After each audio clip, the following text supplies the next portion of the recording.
오늘 저는 고난주간 특별 저녁 기도의 첫째 날이기 때문에 내가 고통당할 때 하나님은 어디 계십니까? 라는 제목으로 고통 또는 고난에 대한 그런 주제를 가지고 함께 좀 이야기를 나눠보고자 합니다. 여러분은 지금 어떤 일로 고통을 당하고 계십니까? 우리 주변에는 암과 같은 질병으로 인하여서 고통을 당하시는 분들이 여러 명 계시고, 또 뿐만 아니라 가정의 부채 때문에 그 재정적인 어려움으로 인하여서 고통을 당하고 있는 분들이 많으리라 생각을 합니다. 그리고 부부간의 관계 문제나 부모와 자녀 간의 갈등 때문에 또한 아파하고 신음하는 가정도 있을 것입니다. 지난 3월에는 전례 없는 산불이 나서 많은 이재민이 발생하기도 했고, 또 우리나라는 지금 대통령이 탄핵되고 또 파면됨에 따라서 큰 혼란을 지금 맞이하고 있는 실정입니다. 철학자 쇼펜하우어는 인생에 대해서 인생은 고통이다 라고 정의를 한 바가 있고, 니체는 삶은 고통의 연속이다 라고 해석을 했는데, 여러분은 인생을 그리고 고통을 어떻게 해석을 하십니까? 기독교 필립 얀시는 똑같은 고통이라도 사람에 따라 그 반응은 완전히 달라질 수 있다라는 말을 했는데, 우리는 우리에게 찾아오는 이 고통의 문제를 어떻게 반응을 해야 될까요? 고통당할 때에 우리를 당황스럽게 하는 걸림돌이 두 가지가 있는데, 첫째는 왜 나에게 이런 일이 일어났지? 라는 질문과, 하나님은 내가 고통당할 때에 왜 아무런 말과 행동을 하지 않지? 라는 이 질문에 대한 답을 우리가 찾지 못하기 때문입니다. 왜 나에게 이런 고통이, 이런 시련이 왜 하필이면 나에게 찾아왔지? 도대체 하나님은 내가 고통당할 때 왜 아무런 말과 어떠한 행동도 하지 않지? 우리가 이러한 질문을 한다는 거예요. 우리가 이러한 감정을 느끼는 것은 배신감 때문입니다. 배신감. 그것은 내가 하나님을 열심히 그동안 믿었는데 하나님이 내 뜻과 내 생각대로 움직이지 않을 때 느끼는 감정입니다. 그것은 내가 주님으로부터 칭찬과 축복을 기대했는데 침묵과 고통이 찾아온 것에 대한 배신감이기도 합니다. 여러분도 하나님께 배신감을 느낀 적이 있지 않으십니까? 오늘 함께 나눌 본문은 예수님이 잡히시는 그 과정에 대한 설명입니다. 예수님은 자신이 신뢰하여서 돈을 맡겼던 가롯 유다의 배신으로 체포를 당하게 되었죠. 속된 말로 믿는 도끼의 발등을 찍힌 겁니다. 우리는 가룟 유다가 왜 예수를 배신할 수밖에 없었는가 라는 질문을 할 필요가 있습니다. 왜 유다가 예수를 배반할 수밖에 없었는가? 그것은 예수가 자신의 계획대로 움직이지 않았기 때문입니다. 유다는 예수님에 대해서 배신감을 느꼈고, 그래서 작은 은 30이라는 너무나 형편없는 그 돈을 지불받고 예수를 팔아 넘깁니다. 우리들이 예수를 잡으려고 할 때 예수님의 곁에 서 있던 베드로는 칼을 빼내어서 대제사장의 종의 귀를 내리쳐서 그 귀를 잘라버렸습니다. 여러분, 귀 한번 만져보세요. 제가 오늘 그 하우스 오브 브레드에서 이제 아침에 빵을 먹고 있는데 누가 제 귀를 보더니 부처님 같다고. 네. 네. 그런데 귀가 여러분 우리의 신체 중에서 가장 말랑말랑한 부분 아닙니까? 그런데 귀가 떨어질 정도로 칼을 내리쳤으니 베드로가 얼마나 힘껏 내리쳤는지를 우리는 상상해 볼 수 있을 것입니다. 으악! 귀가 잘린 그 사람은 자신의 귀를 붙잡고 고통스럽게 소리를 쳤을 것이고, 또 피가 터져나오고 모든 사람들은 두려움에 떨었을 것입니다. 그런데 왜 여러분 베드로가 이런 엉뚱한 행동을 했을까요? 정가시 목사님이 신년 특별 기도회 때 설교한 내용처럼 우리는 어떤 전제 또는 어떤 가능성을 두고 예수님을 따라갑니다. 어떠한 사람도 아무런 목적 없이 예수를 따르는 사람은 아마 없을 것입니다. 예수를 따르면 내가 앓고 있는 어떤 질병이 치유되거나 또는 복을 받는다는 전제를 가지고 우리 모두는 저마다의 이유를 가지고 예수를 따른다라는 것입니다. 베드로 역시 예외는 아니었을 겁니다. 그는 자신이 이렇게 행동을 하면 그 후에 나머지는 주님이 알아서 칼과 몽둥이로 무장한 그 무리들을 한순간에 물리칠 것이다 라고 그는 아마 생각했을 것입니다. 그래서 예수님이 다른 제자들 두려움에 떨고서 아무런 행동도 하지 않았는데 칼을 먼저 빼들고 행동에 나선 자신을 칭찬하고 예수님이 그 왕위에 그 정권의 가장 높은 자리에 올랐을 때에 가장 좋은 자리에 자신을 앉혀줄 것이다 라고 아마 베드로는 그렇게 생각을 했을 것입니다. 그래서 그는 그물을 버리고 예수를 따랐던 것처럼 또다시 예수님께 자신의 삶을 올인합니다. 그런데 예수님은 베드로의 기대와는 전혀 다른 행동을 하셨습니다.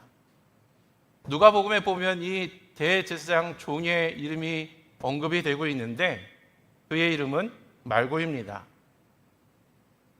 베드로는 말고의 귀를 잘라서 떨어뜨렸는데 예수님은 그 이름 뜻조차도 알 수 없는 말고의 잘린 귀를 다시 붙여준 것입니다. 여러분, 그 장면을 보면서 베드로는 도대체 무슨 생각을 했을까요? 아마 일종의 배신감을 느끼지 않았을까요? 내 계획과 내 의도와는 정반대하는 그런 예수님의 모습을 보고 그는 적잖이 당황을 했을 것입니다. 그때 예수님은 무리들에게 다음과 같은 말씀을 합니다. 너희는 강도에게 하듯이 칼과 몽둥이를 들고 나를 잡으러 나왔느냐? 내가 날마다 성전에 너희와 함께 있으면서 가르치고 있었건만 너희는 잡지 않았다. 그러나 이것은 성경 말씀을 이루려는 것이다. 이 말을 들은 제자들은 얼마나 당황했을까요? 지금까지 예수를 3년 반 동안에 예수를 따라왔고 이제 얼마 후면 자신이 출세하여서 그동안 자신이 투자하고 노력한 것에 대한 보상을 받을 것이다 라고 기대를 했는데 한순간에 체포당하는 진세로 전락했습니다. 그들은 막막함과 두려움 그리고 일종의 배신감을 느꼈을 것입니다. 그래서 그들 모두는 예수를 버리고 달아났습니다. 이것이 오늘 본문의 내용이죠. 저는 이러한 내용을 통해서 세 가지 교훈을 함께 나누기 원합니다. 첫째는 고통의 원인을 우리는 생각해 보아야 된다라는 것입니다. 지금 내가 맞이하고 있는 그 낯선 그 고통이 왜 일어났는지에 대한 그 이유, 그 원인을 우리는 진지하게 한번 생각해 볼 필요가 있다라는 거예요. 아담이 하나님이 금지한 선악과 나무의 실과를 따먹고 난 다음에 가장 먼저 한 행동은 자신의 죄, 자신의 잘못을 다른 사람에게 전가하는 것이었습니다. 아담은 하와에게 자신의 잘못을 그 책임을 전가했고 하와는 뱀에게 그 잘못을 전가했습니다. 여러분은 여러분의 삶 가운데 어떤 문제가 생겼을 때에 누구에게 책임을 전가하십니까? 오늘 본문에서 제자들은 가롯 유다의 배신 때문에 지금 우리의 이러한 고통의 문제가 생겨났을 것이다 라고 그들은 생각했을 것입니다. 유다가 배신을 하지 않았다면 이런 일은 일어나지 않았을 텐데 또 다른 어떤 일은 베드로의 극단적인 행동, 그가 칼을 휘두르지만 않았다면 그가 피를 보는 그러한 어떤 극단적인 행동을 하지 않았다면 예수님이 체포당하는 일이 없었을 텐데 라고 생각했을지도 모르겠습니다. 이처럼 우리는 고통 상황을 맞이했을 때 내가 아닌 또 다른 사람에게 책임을 전가하려는 그런 나쁜 어떤 속성이 있습니다. 내가 저 남자와 또는 저 여자와 결혼하지 않았다면 이런 고통은 없었을 텐데 라고 생각을 합니다. 내가 저 사람만 아니라면 내가 지금보다는 훨씬 더 좋은 삶을 살 수 있었을 텐데 라고 생각을 합니다. 그런데 놀랍게도 여러분, 이러한 책임 전가는 하나님에게까지 확대가 됩니다. 제가 전도를 하면서 가장 많이 들었던 질문 중에 하나는, 하나님께서 선악과 나무를 만들지 않았다면 아담과 하와가 죄를 짓지 않았을 텐데 라는 말입니다. 우리가 죄를 짓는 것은 우리의 잘못이 아니라 죄의 가능성을 만든 하나님 탓, 하나님께 그 모든 책임이 있다라는 것입니다. 죄는 자신이 저지르고 하나님께 그 모든 책임을 떠넘기는 것입니다. 여러분, 이 질문에 대해서 어떻게 생각하십니까? 어쩌면 우리 중에 누군가는 아마 동조하는, 그렇지, 하나님이 선악과 나무를 만들지 않았다면 이러한 일은 없었을 텐데, 하나님이 나를 이렇게 가난한 어떤 가정에 태어나게 하지 않았다면 내가 이처럼 고통스러운 삶을 살지 않았을 텐데, 나의 삶에 일어난 고통의 문제를 하나님에게 전가한다라는 거예요. 제임스 에머리 화이트가 쓴 이해할 수 없는 하나님 사랑하기라는 책이 있습니다. 너무나 좋은 책이에요. 꼭 한번 읽어보시기 바랍니다. 이해할 수 없는 하나님 사랑하기. 여러분, 그 책에 보면 사우스 캘리포니아에 사는 수잔 스미스라는 어머니에 대한 이야기가 등장을 하는데, 그녀는 두 아들이 타고 있는 자동차를 보수로 밀어 넣은 다음에 자동차를 쫓아가면서 이렇게 외쳤다고 합니다. 오 하나님, 오 하나님, 안 돼요, 안 돼. 왜 이런 일이 일어나도록 내버려 두십니까? 자기가 아들이 타고 있는 그 자동차를 호수에 밀어뜨려서 그들을 죽게 만들면서 왜 하나님 나에게 이런 일이 일어나게 하십니까? 라고 하나님께 항의한다라는 거예요. 여러분, 미친 거 아닙니까? 여러분, 이러한 상황에 공감이 되시나요? 혹시 여러분이 맞이하고 있는 고통의 원인을 하나님 탓으로 돌리고 있지는 않으십니까? 관계의 어려움을, 재정 파탄의 원인을 하나님께 돌리고 있지 않나요? 내가 예수를 믿지 않았다면 이렇게 찌질하게 가난하게 살지 않았을 텐데 라고 말하지 않습니까? 내가 교회만 나지 않았다면 내가 주일을 이용하여서 더 많은 돈을 벌었을 텐데 라고 생각하지 않으신가요? 필립 얀시는 이러한 내용을 인용하면서 작가다운 이런 날카로운 질문을 합니다. 어머니가 아이들을 익사시키는 그 사건에서 하나님은 정확히 어떤 역할을 하셨는가? 도대체 하나님이 무슨 일을 했느냐라는 질문입니다. 고통의 원인에 생각하면서 우리는 종종 하나님이 나를 배신했다라고 생각하지만 정말로 배신한 것은 하나님이 아니라 우리 자신입니다. 고통의 원인은 하나님이나 다른 사람에게 있는 것이 아니라 어쩌면 그 원인은 나에게 있을 수 있다라는 거예요. 그렇다면 예수님이 십자가에서 맞이한 고통은 누구의 책임이었을까요? 우리는 예수님이 맞이한 고통의 원인을 세 가지 측면에서 우리는 생각해 볼 수 있습니다. 첫째는 무능력입니다. 무능력. 예수님이 무능력했기 때문에 십자가를 질 수밖에 없었고, 그가 무능력하기 때문에 죽을 수밖에 없었다라는 거예요. 우리는 종종 이러한 논리로 고통의 문제를 접근하려고 합니다. 내가 또는 저 사람이 무능력하기 때문에 지금 내가 이런 고생을 하고 있다라는 거예요. 내 남편, 내 아내 또는 내가 섬기는 리더가 무능력하기 때문에 이런 고통을 맞이하고 있다라는 겁니다. 두 번째 가능성은 능력의 열등함입니다. 열등하다는 거죠. 능력이 없는 것은 아닌데 상대가 나보다 더 뛰어나다, 나보다 더 많은 능력이 있다라는 논리입니다. 그래서 우리는 상대방보다 더 큰 힘과 권력을 쟁취하려고 우리는 부단히 싸웁니다. 그러나 예수님이 맞이한 고통은 그가 능력이 없거나 그의 능력이 부족해서가 아닙니다. 예수님은 십자가의 그 고통을 의지적으로 선택을 하셨는데 그것은 역설적으로 그가 무능력하거나 또는 열등한 것이 아니라 오히려 그가 전능하기 때문에 가능한 일이었습니다. 예수님은 우리를 구원하기 위하여서 그 고통을 의지적으로 선택하셨습니다. 여러분이 지금 맞이하고 있는 고통의 원인은 무엇인가요?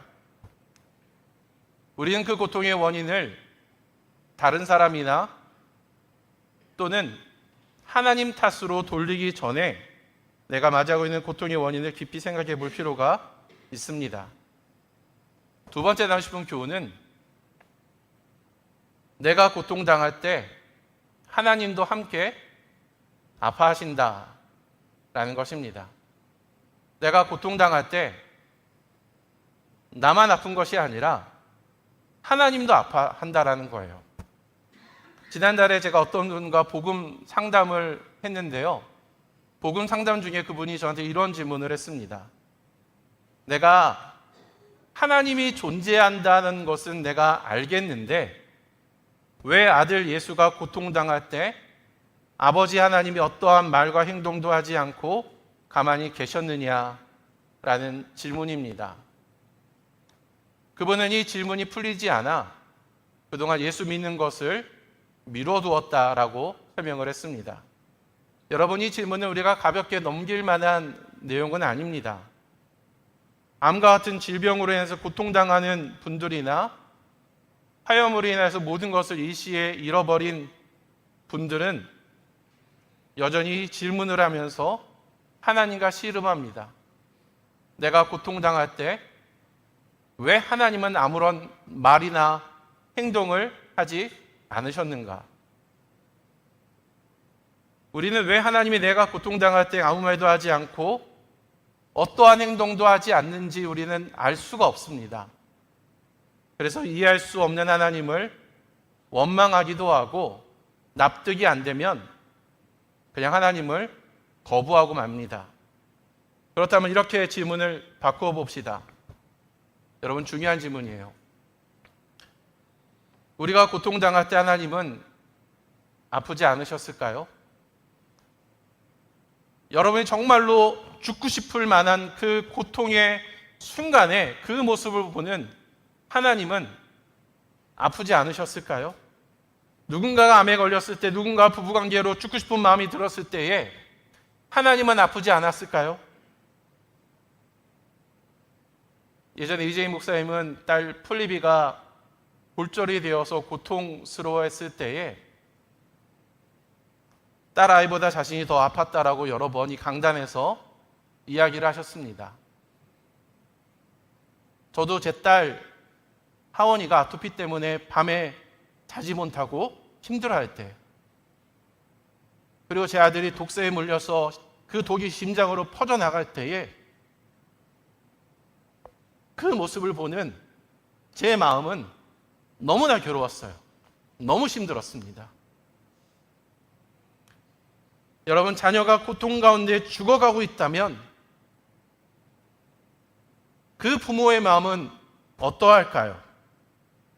자녀가 부부싸움을 해서 이혼할 위기에 있다면 그러한 가정을 지켜보는 부모의 마음은 어떠할까요? 자녀가 눈물을 흘리면 부모는 피눈물을 흘린다라고 했습니다. 제가 설교를 묵상할 때에 넷플릭스에서 화제가 되고 있는 한 드라마가 있었는데 폭삭 소가수다라는 드라마입니다. 안 보셨나 봐요? 예. 제가 드라마를 보면서 너무 좋은 드라마라 만나는 사람들마다 드라마 봐라, 드라마 봐라. 제가 광고하고 있는 드라마이기도 합니다. 그 드라마에 보면 애순 역을 맡은 아이유가 어느 폭풍 치던 날에 막내 아들을 잃게 됩니다. 아마 파도가 그 아이를 삼켰던 것 같아요. 그 이후 애순이는 그 막내 아들의 이름을 부르지 않았습니다. 부를 수가 없었어요. 살아있는 다른 아이들 때문에 어쩔 수 없이 살아야 했지만 그녀는 죽는 순간까지 죽은 막내 아들을 품에 안고 살았습니다. 예수님이 십자가에서 죽어갈 때 하나님이 아무런 말과 행동을 하지 않았다라고 해서 하나님이 아파하지 않았을 거다라고 우리는 생각하지 말아야 됩니다. 여러분, 영화 오두막이라는 영화에 보면, 그 영화도 여러분 볼 수 있으면 한번 보시기 바랍니다. 살인자에게 막내 딸을 잃어버린 그 아버지가 너무나 절망스럽고 너무나 분노에 차서 하나님을 만나게 되는데, 아니 하나님, 도대체 내 딸이 저 살인자에게 죽어갈 때 당신은 무엇을 하고 계셨습니까? 라고 따지면서, 하나님, 당신 아들 예수가 십자가에서 못 박혀 죽어갈 때에 왜 아무런 말과 행동을 하지 않습니까? 라고 함께 분노를 터뜨리면서 이야기를 합니다. 그때 하나님은 내가 너의 아픔을 모른다라고 생각하지 말라며 자신의 손에 난 못자국을 보여줍니다. 아들 예수가 십자가에서 못 박혔을 때에 동일하게 아버지 하나님의 손에도 못이 박혔던 것이죠. 이것은 영화적 상상력에 의해 만들어낸 이야기지만 여러분, 예수님의 죽음은 하나님 자신의 죽음이라고 해도 과언이 아닐 것입니다. 우리는 무반응이 무관심이라고 오해해서는 안 됩니다. 때로 너무 아프면 아무런 말과 행동을 하지 못하는 법입니다. 하나님은 우리가 고통당할 때에 함께 고통을 느끼십니다. 하나님은 우리의 고통을 누구보다 더 잘 알고 계십니다. 베드로가 칼로 대제사장 종의 귀를 내리쳤을 때에 예수님은 귀가 떨어져 나간 그 말고의 고통과 두려움에 공감했습니다. 함께 아파했기 때문에 그 말고에 떨어진 귀를 잡아서 다시 그에게 붙여주지 않았을까요? 여러분 지금 어떤 일로 아파하십니까? 여러분이 아파하면 하나님도 아파하십니다. 여러분이 힘들어하면 하나님도 힘들어하세요. 그리고 여러분이 괴로워하면 우리 아버지 하나님은 더 괴로워하십니다.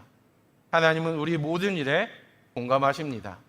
그렇다면 우리도 하나님 아버지의 그 고통에 공감할 필요가 있습니다. 여러분, 성숙한 자녀는 부모의 고통을 공감합니다. 그래서 부모가 무거운 짐을 지고 가면 성숙한 자녀는 그 짐을 함께 지려고 노력을 하죠. 만약 우리가 성숙한 크리스천이고 우리가 성숙한 하나님의 자녀라면 우리는 하나님 아버지가 고통스러워하는 부분에서 우리도 동일하게 고통을 느껴야 됩니다.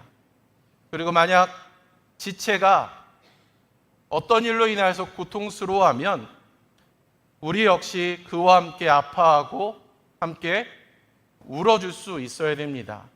저는 최근에 어느 집사님의 자녀가 교회를 졸업하고 싶다라는 말을 했을 때에 전 정말 제 마음이 아팠어요.